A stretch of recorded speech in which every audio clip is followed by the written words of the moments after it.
Hello everyone, class 9th complete చేసుకుని 10thలోకి enter అవుతున్నారు and me schools అన్నీ కూడా రీఓపెన్ అయిపోయాయి కదా.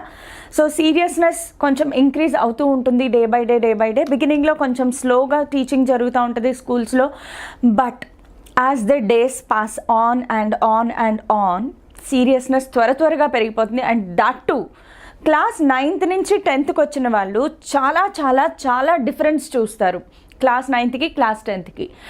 ఏమాత్రం మీరు కొన్ని విషయాలు సరిగ్గా పాటించకపోయినా you will be in a big loss in your class 10th.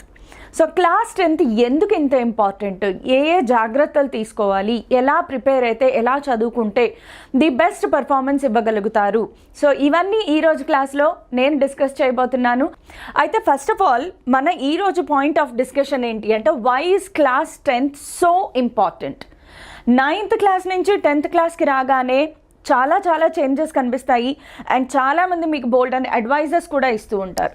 First of all 9th నుంచి 10thకి వచ్చేటప్పటికి అది స్కూలే ఇది స్కూలే కదా, ఏంటబ్బా అంత డిఫరెన్స్ అని మనం అనుకోవచ్చు. ద ఫస్ట్ డిఫరెన్స్ ఏంటి అంటే ద సోషల్ స్టిగ్మా. యాక్చువల్గా ఫస్ట్ థింగ్ ఏంటి అంటే ఎక్స్పెక్టేషన్స్. మీ మీద చాలా ఎక్స్పెక్టేషన్స్ పెరిగిపోతాయి. ఎవరి expectations of parents and society as well. Society అంటే ఇక్కడ మన రిలేటివ్స్ అవ్వచ్చు, మన చుట్టుపక్కల అవ్వచ్చు, వెల్ విషర్స్ అవ్వచ్చు, లేదంటే yes society. So first of all 10th క్లాస్కి రాగానే 10th క్లాస్లో మీకు బోర్డ్ ఎగ్జామ్ ఉంటుంది. సో ఎందుకు ఎక్స్పెక్టేషన్స్, దేనిలో ఎక్స్పెక్టేషన్స్ అంటే regarding your board examination performance. So board ఎగ్జామ్స్లో మీ పర్ఫార్మెన్స్ ఎలా ఉంటుంది, బోర్డ్ ఎగ్జామ్స్లో మీ పర్ఫార్మెన్స్ మీద పేరెంట్స్ అండ్ సొసైటీ ఎక్స్పెక్టేషన్స్ చాలా హైగా ఉంటాయి. బికాస్ ఫస్ట్ టైం మీరు బోర్డ్ ఎగ్జామ్ రాస్తారు, క్లాస్ 9th వరకు కూడా స్కూల్ లెవెల్ ఎగ్జామ్స్ మాత్రమే రాస్తారు. కానీ అవి ఒకవేళ స్టేట్ బోర్డ్ నుంచి పేపర్ వచ్చినా కూడా స్కూల్ లెవెల్లోనే కండక్ట్ చేస్తారు. కానీ ఫస్ట్ టైం క్లాస్ 10thలో బోర్డ్ ఎగ్జామ్స్ రాస్తారు, వేరే సెంటర్కి వెళ్ళి రాస్తారు. మొత్తం స్టేట్ అంతా ఒకటే క్వశ్చన్ పేపర్ ఉంటుంది and the standards are also maintain. So board ఎగ్జామ్లో మీ పర్ఫార్మెన్స్ అనేది it is expected, right? First thing. Second thing ఏంటి అంటే ద సిలబస్. క్లాస్ 9thకి 10thకి మీరు కనుక డిఫరెన్స్ చూసుకుంటే the syllabus will be too high. చాలా హెవీలీ లోడెడ్ ఉంటుంది, చాలా హై కూడా ఉంటుంది.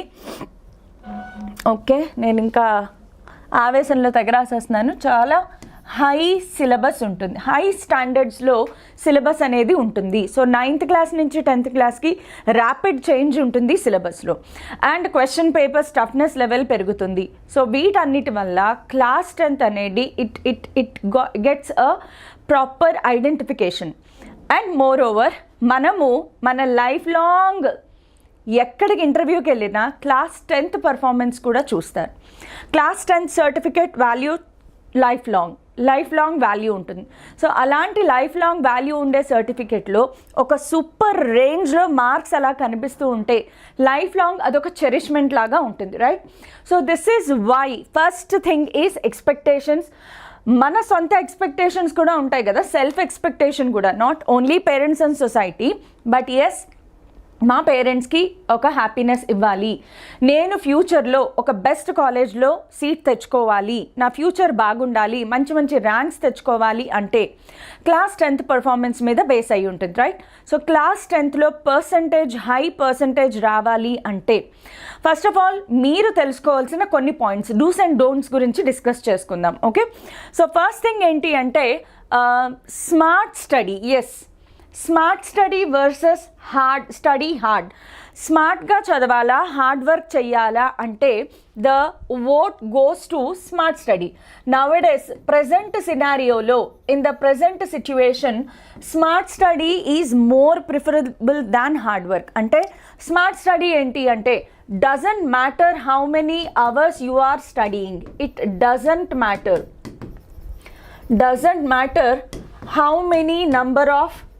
how many number of hours you are studying.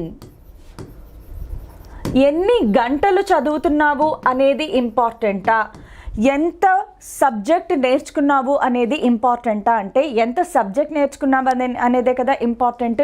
So smart study ఎలా వస్తుంది అంటే smart study comes only through proper planning. ఈ స్మార్ట్ స్టడీ ఏదైతే ఉందో ఇది కేవలం ప్రాపర్ ప్లానింగ్ లేదా ప్రాపర్ స్ట్రాటజీ ఉంటే గనక, స్ట్రాటజీ అనుకోండి మీరు, లేదంటే ప్లానింగ్ అనుకోండి, ఏదైనా సరే ప్రాపర్ స్ట్రాటజీ ఉంటేనే, లేదా ప్రాపర్ ప్లానింగ్ అని రాసుకోండి, మీకు ఏ వర్డ్ కంఫర్టబుల్ అయితే ఆ వర్డ్ని మీరు రాసుకోవచ్చు. సో ప్రాపర్ స్ట్రాటజీ లేదా ప్రాపర్ ప్లానింగ్, కంప్లీట్ ప్లానింగ్ ఉండాల్సిందే. ఓకే, సో స్మార్ట్ స్టడీ అంటే మీరు ఎన్ని గంటలు కూర్చొని చదివారు, 10 hours చదువుతున్నాను, రోజుకి 12 hours చదువుతున్నాను, డజంట్ మ్యాటర్. మీరు గంట చదవండి కానీ ఫుల్ కాన్సన్ట్రేషన్తో ఆ గంటలో చదివింది మొత్తం బ్రెయిన్లోకి వెళ్ళిందా, దాట్స్ ఇనఫ్. అంతేగాని 3 గంటలు 4 గంటలు కూర్చున్న అశోకుడు అశోకుడు అశోకుడు రోడ్డుకి వైపులా చెట్లు నాటించను ఇలా చదివి చదివి చదివి చదివి బట్టి కొట్టడం వల్ల ఏమీ మిగలదు. ఆ రోజుకి ఆ క్షణానికి గుర్తుంటుంది కానీ ఒక నెల తర్వాత ఖచ్చితంగా మర్చిపోతాం. సో మెమరైజ్ చేయడం మానేసి కాన్సెప్ట్ని అర్థం చేసుకోవడానికి ప్రయత్నం చేయండి. So first and foremost thing, ఈ రోజుల్లో మీరందరూ కూడా స్మార్ట్ జనరేషన్ కాబట్టి smart study is more important than study hard. ఎన్ని గంటలు చదివారో అనేది ఎప్పుడూ లెక్క పెట్టుకోవద్దు. అసలు టైం కన్స్ట్రెయింట్ అనేది ఎందుకు అంటే ఒక టైం టేబుల్ మేకింగ్ కోసం. లైక్ నేను ఇంత టైము మ్యాథ్స్కి స్పెండ్ చేస్తాను, ఇంత టైం ఫిజిక్స్ స్పెండ్ చేస్తాను అనే లెక్క కోసం మాత్రమే టైం చూడాలి. కానీ నేను ఎన్ని గంటల నుంచి చదువుతున్నాను, 2 hours చదివాను, అబ్బో ఇవాళ తెగ చదివేశాను, ఇవాళ 3 hours చదివాను, ఇంకా బాగా చదివేశాను కాదు. 1 hour చదవండి, ½ an hour చదవండి, కానీ ఎంత కాన్సన్ట్రేషన్తో చదువుతారంటే ఆ పేజ్లో ఉన్న మొత్తం పేజ్ నెంబర్తో సహా మైండ్లోకి అలా ఎక్కేయాలన్నమాట. ఏం కాన్సెప్ట్ చదివాను ఫుల్ క్లారిటీ రావాలి. సో దానికి మీరు ఏమేం చేయాలి, సో స్మార్ట్ స్టడీ అనేది చేయాలి అంటే నెక్స్ట్ మనం ఏం చేయాలి, సో ఫాలో లెస్ టీచర్స్. ఇప్పుడున్న సినారియోలో ఇది చాలా చాలా చాలా ఇంపార్టెంట్. నార్మల్గా మనం ఏం చేస్తాము అంటే స్కూల్లో టీచర్స్ ఉంటారు, స్కూల్లో కంపల్సరీగా టీచర్ని ఫాలో అవుతాము. అది కాకుండా మళ్ళీ కొంతమంది ఏంటంటే ట్యూషన్ టీచర్స్ని పెట్టుకుంటారు లేదా ఏదైనా కోచింగ్ కోసం. సో ఆ కోచింగ్ లేదా ట్యూషన్ టీచర్స్ని ఫాలో అవుతారు. ఇది కాకుండా అప్పుడప్పుడు యూట్యూబ్లో ఏదో డౌట్ వచ్చింది, ఏదో ఒక టీచర్ని మనం వెతుకుతూ ఉంటాం. ఒక కాన్సెప్ట్కి ఒక టీచర్ని ఫాలో అయ్యారు, ఇంకో కాన్సెప్ట్కి ఇంకొక టీచర్ని ఫాలో అయ్యారు. ఇలా టూ మెనీ నంబర్ ఆఫ్ టీచర్స్ని ఫాలో అవ్వడం అనేది ఇప్పుడున్న సినారియోలో జరుగుతోంది, విచ్ ఇస్ నాట్ రికమెండెడ్. యూజువల్గా కొంతమంది టీచర్స్కి మనం కనెక్ట్ అవుతూ ఉంటాం, వాళ్ళ వేవ్ లెంత్ కానీ వాళ్ళ ఫ్రీక్వెన్సీ కానీ మనం యూజువల్గా ఒక్కొక్క వాళ్ళ పర్సనాలిటీ అవ్వచ్చు, వాళ్ళు మాట్లాడే విధానం అవ్వచ్చు, వాళ్ళు ఎక్స్ప్లెయిన్ చేసే విధానం అవ్వచ్చు, కొన్నిటికి మనం అట్రాక్ట్ అవుతాం. అలా అట్రాక్ట్ అయినప్పుడు ఆ టీచర్నే స్టిక్ అయ్యి కంటిన్యూస్గా వాళ్ళనే ఫాలో అవ్వడానికి ట్రై చేయండి. టూ మెనీ టీచర్స్ని ఫాలో అయితే జరిగేది ఏంటి అంటే it only leads to confusion. Because ఒక్కొక్కళ్ళు ఒక్కొక్క ఎగ్జాంపుల్ ఇచ్చి చెప్పచ్చు, ఒక్కొక్క విధానంలో ఎక్స్ప్లెయిన్ చేయొచ్చు. ఒకళ్ళు ఒక టాపిక్ని ముందుగా చెప్తారు, ఇంకొక టాపిక్ని వెనక్గా చెప్తారు. సో మీకేంటంటే కన్ఫ్యూజన్ స్టార్ట్ అయిపోతుంది. Too many cooks spoil the broth, right? So too many టీచర్స్ని కాకుండా ఎవరో ఒకళ్ళు లేదా ఇద్దరు టీచర్లు మాత్రమే పెట్టుకోండి, వాళ్ళని మాత్రమే ఫాలో అవ్వడానికి ట్రై చేయండి. Okay, next attend classes regularly. ఇది చాలా బాగా ఫాలో అవ్వాల్సింది, కంపల్సరీగా ఫాలో అవ్వాల్సింది. యూజువల్గా మనం ఏం చేస్తామంటే ఇప్పుడు July month, August, June, July, ఆగస్ట్లో ఏంటంటే ఎగ్జామ్స్ ఎక్కడ దరిదాపుల్లో కూడా కనిపించవు. ఇప్పుడే స్కూల్స్ ఓపెన్ అవుతూ ఉంటాయి. సిలబస్లు కూడా కొంచెం స్లోగా చెప్తారు, బికాస్ బిగినింగ్లోనే స్టూడెంట్స్ని భయపెట్టకూడదు, వాళ్ళకి కొంచెం రిలాక్స్డ్గా అర్థమయ్యేలాగా చెప్పాలి అని చెప్పేసి టీచర్లు అందరూ ఏం చేస్తారంటే సిలబస్ని కొంచెం స్లోగా చెప్తూ ఉంటారు. బికాజ్ అడ్మిషన్స్ కూడా జరుగుతూ ఉంటాయి స్కూల్స్లో అయితే. సో కొంచెం స్లోగా చెప్తారు. సో మనం ఏంటి, రిలాక్స్, చిల్, ఈరోజు చెప్పింది నాకు అర్థమైపోయింది, నిన్న చెప్పింది అర్థమైపోయింది, పెద్ద ఏం చెప్పట్లేదు అసలు ఇక్కడ అనేసి కొంచెం చిల్ అవుతాం.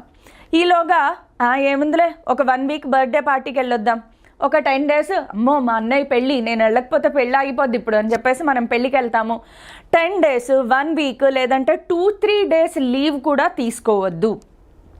దానివల్ల ఏమవుతుంది అంటే రెగ్యులారిటీ మిస్ అయిపోతుంది. ఫర్ ఎగ్జాంపుల్ హీట్ అనే లెసన్ని టీచర్ స్టార్ట్ చేశారు. నువ్వు హీట్ ఇంట్రడక్షన్ విన్నావు, హీట్ అంటే ఏంటి, టెంపరేచర్ అంటే ఏంటి చెప్పారు, విన్నావు. నెక్స్ట్ క్లాస్కి యాబ్సెంట్.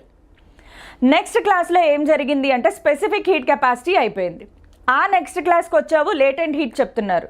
మధ్యలో స్పెసిఫిక్ హీట్ కెపాసిటీ అనేది ఎంత ఇంపార్టెంట్ టాపిక్ తెలుసా హీట్ లెసన్లో, అది మిస్ అయిపోయావు.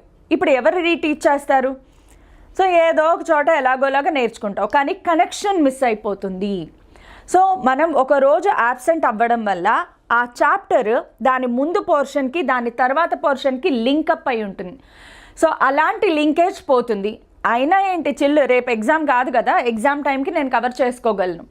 ఇలా ఎన్ని కవర్ చేసుకుంటూ వెళ్తాం, మ్యాథ్స్, ఫిజిక్స్, కెమిస్ట్రీ, ఇంకా మీకు స్కూల్లో లాంగ్వేజెస్ ఉంటాయి, సోషల్ ఉంటుంది.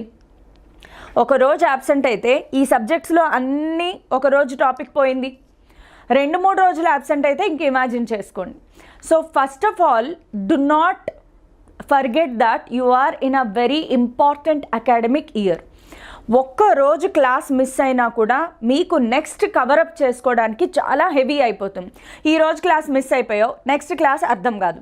ఒక 2-3 డేస్ మిస్ అయిపోయావు, ఇంకా అసలు ఆ తర్వాత అర్థమే కాదు. ఇంకా అక్కడి నుంచి ఈ సబ్జెక్ట్ కష్టం, లేదా ఈ సబ్జెక్ట్ నాకు అర్థం కావట్లేదు అనే ఒక పర్మనెంట్ ఫిక్సేషన్కి వచ్చేస్తారు, which is very much wrong. So మనము అటెండ్ కాకపోతే ఏ ఫంక్షన్ ఆగదు, రైట్? Correct or wrong? కానీ మనము కష్టపడి చదవకపోతే, మనము క్లాసులు వినకపోతే నష్టపోయేది మనకే. మనమే ఎగ్జామ్ సరిగ్గా రాయలేము. అప్పుడెప్పుడు ఎగ్జామ్స్ కదా, నేను అప్పుడు కష్టపడిపోతాను అంటే కుదరదు. ప్రతిరోజు వర్క్ చేస్తేనే కంటిన్యూస్గా వింటూ ఉంటే తప్ప ఈ టాపిక్స్ మన మైండ్లోకి రిజిస్టర్ అవ్వవు. బికాజ్ ఆల్ న్యూ టాపిక్స్ మీరు చదువుతూ ఉంటారు. ఫిజిక్స్ అయితే చాలా హై రేంజ్లో ఉంటుంది. బిగినింగ్లో హీట్తో స్టార్ట్ చేస్తారు, కానీ వేవ్స్ కానీ లైట్ కానీ అలాగే ఎలక్ట్రిసిటీ, ఎలక్ట్రోమాగ్నెటిజంలోకి వెళ్ళేటప్పటికి టఫెస్ట్ టాపిక్స్ వస్తాయి. మీరు ఒక్కరోజు క్లాస్ మిస్ అయినా ఆ పూర్తి లెసన్ మర్చిపోవాల్సిందే, మీ వల్ల కాదు నేర్చుకోవడం. ఓకే, సో అందుకే like practice makes man perfect కదా. ఎవ్రీ డే కొంచెం నేర్చుకుంటేనే మనం దాని మీద కంప్లీట్గా ఒక గ్రిప్ తెచ్చుకోగలం. సో అన్నప్రాసన రోజు ఆవకాయలాగా ఒకే రోజు కూర్చుని నేను ఈ లెసన్ మొత్తం అవ్వగొట్టేయగలను అంటే జరిగే పని కాదు. So every day attendance is must, so that you are continuously regularly in connection with the subject. 2-3 రోజులు యాబ్సెంట్ అయితే ఎలా ఉంటుంది? ఫర్ ఎగ్జాంపుల్ మనము జిమ్కి వెళ్తున్నాము అనుకోండి, ఎగ్జాంపుల్ ఇమాజిన్ చేసుకోండి. జిమ్కి వెళ్తున్నారు, ఒక జిమ్కి రెగ్యులర్గా కాకుండా మధ్యలో 2 రోజులు గ్యాప్ ఇచ్చారనుకోండి, 3వ రోజు జిమ్కి వెళ్ళాలనిపిస్తుందా? జిమ్కి వెళ్ళకపోతే జరిగే నష్టం నీకే కదా.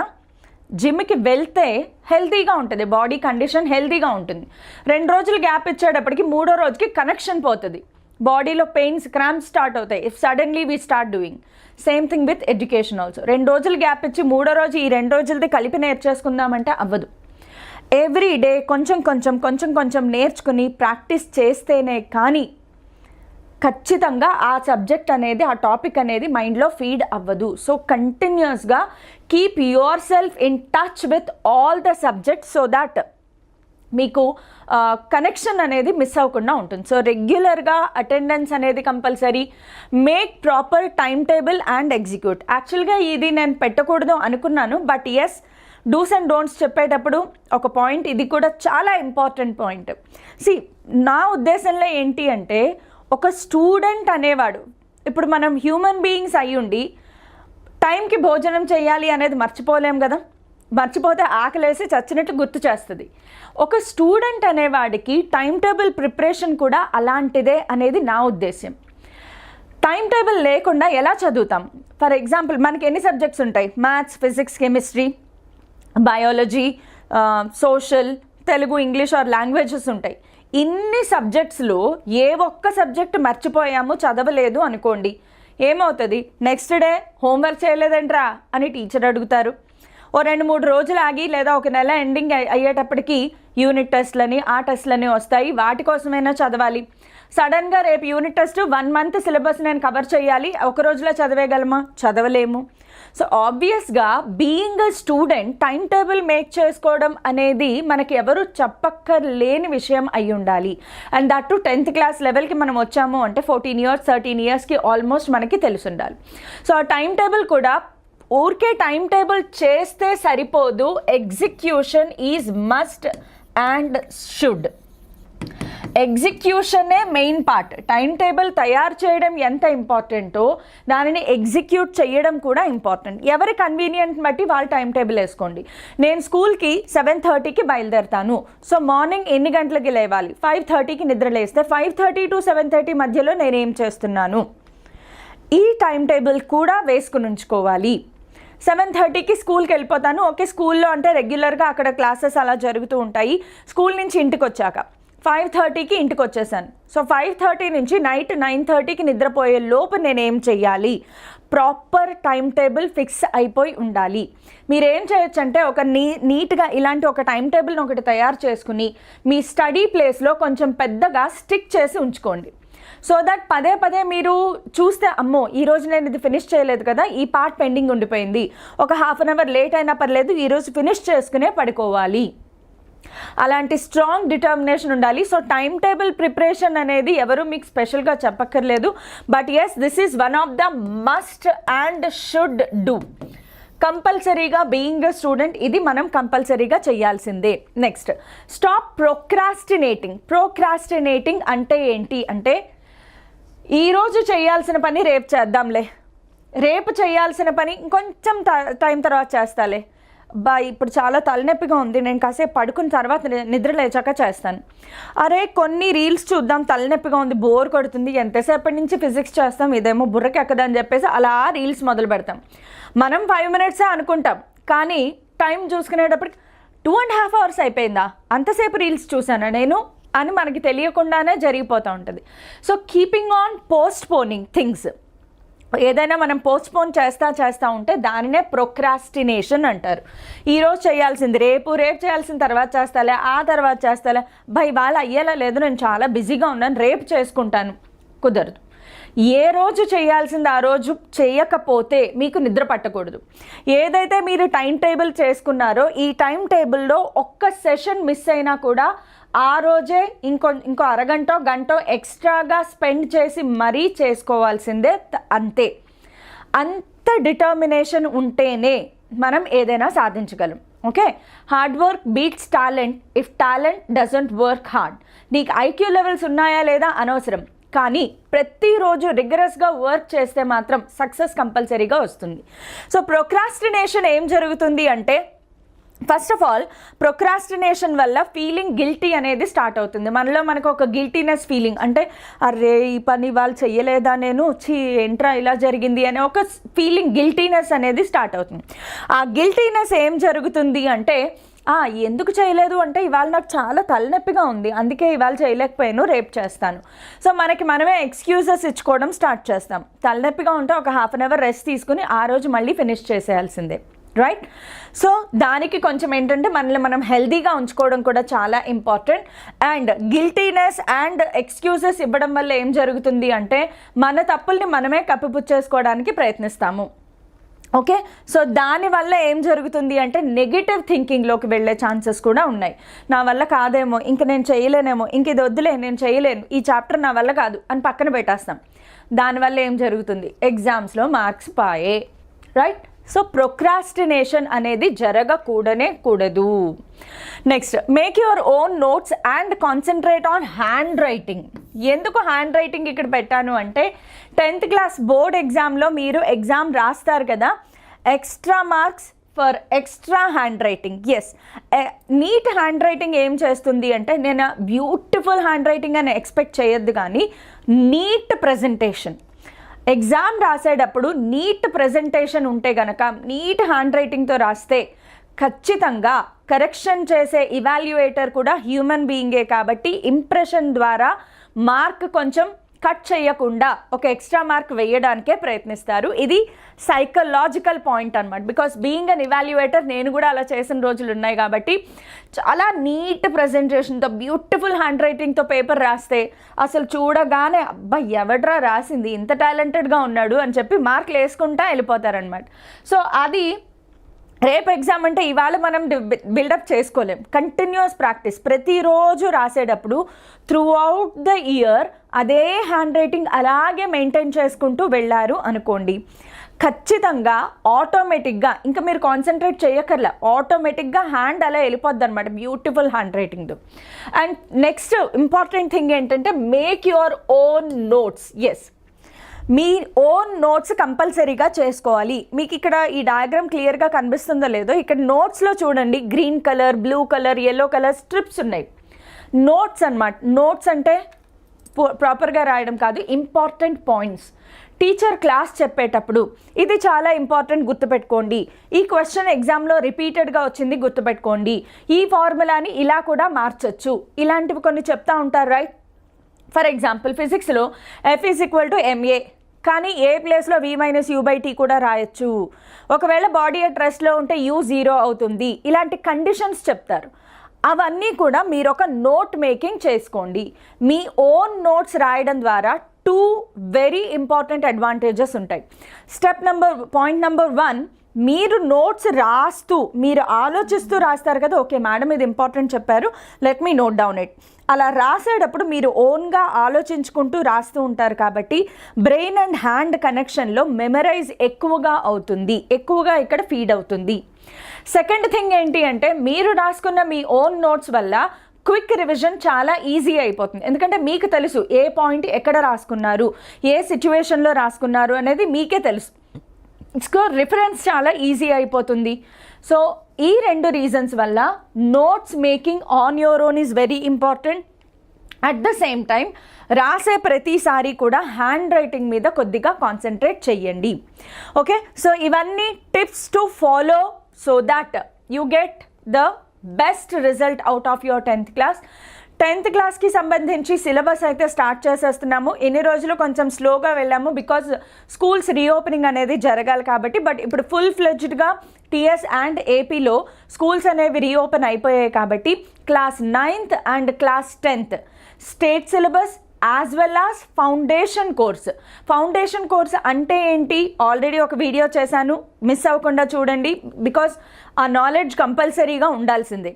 బికాస్ 10th ఎందుకు ఇంపార్టెంట్ అంటే 10th క్లాస్ తర్వాత మీరు ఏ గ్రూప్ తీసుకోవాలి, ఏ స్టడీస్లోకి వెళ్ళాలి, ఏ స్టడీస్లోకి వెళ్తే ఎలాంటి కెరియర్ ఆపర్చునిటీస్ ఉంటాయి, ఇవన్నీ కూడా ప్లాన్ చేసుకోవాల్సి వస్తుంది. కాబట్టి ఫౌండేషన్ కోర్స్ కూడా మేము ఇక్కడ కంప్లీట్లీ ఫ్రీ యూట్యూబ్ ద్వారా నేర్పిస్తాము. ఇంకేమైనా డౌట్స్ ఉంటే కామెంట్స్లో చెప్పండి.